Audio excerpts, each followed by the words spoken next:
The only thing that's going to make you happy, my friend, in this year or any other, is to step up.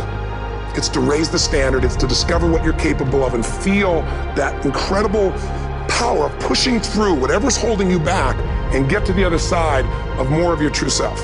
That's what this game's all about. This is Miss Hibbard with your testing tip, reminding you to race, restate, answer, cite evidence, and explain. This is the one and only Coach Keith. Tip for taking the test. I'm not the smartest cat, but he only did much common sense to pass the test. Hi, I'm Elaine Hobson, and this is my test taking tip.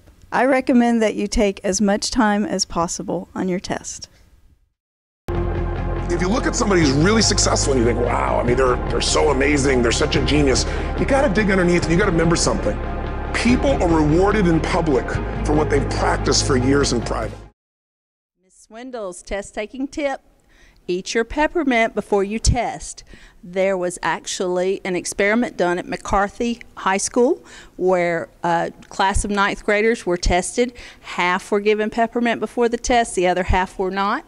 And the half who took the peppermint had a 20% higher score. So stop by and see me if you need your peppermint.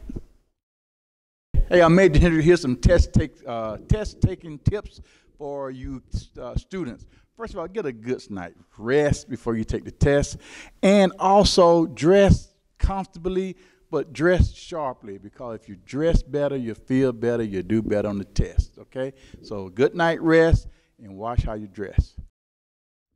Make sure you eat a good breakfast and go with your first instincts. I found this from Vince Lombardi, and Vince Lombardi said, the harder you work, the harder it is to surrender. Or eliminate and reread. The question is stating that you're about to take a test on a Scantron, right? We all know what we need to use with a Scantron. And it has what is the best option for you to take that test with. And here are your 4 options, right?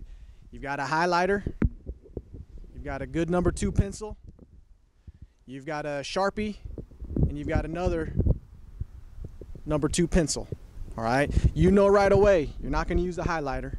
You know right away you're not going to use a Sharpie. You're down to 2 choices. Well, let's reread the question. It says, what is your best choice for taking a Scantron or a Scantron test? This right here, yes, you could take it, but your best choice is going to be a good old number 2 pencil. 2 hours later. 1 eternity later.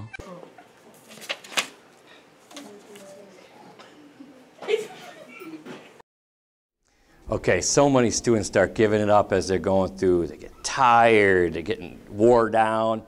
And if you give up at the end, those last few are going to hurt you the most. The best is to take a break, mentally stretch out, whether it is to stretch your fingers, shake your head, whatever, but come back to focus at the end. Because if you don't focus at the end, you are finished before you finished.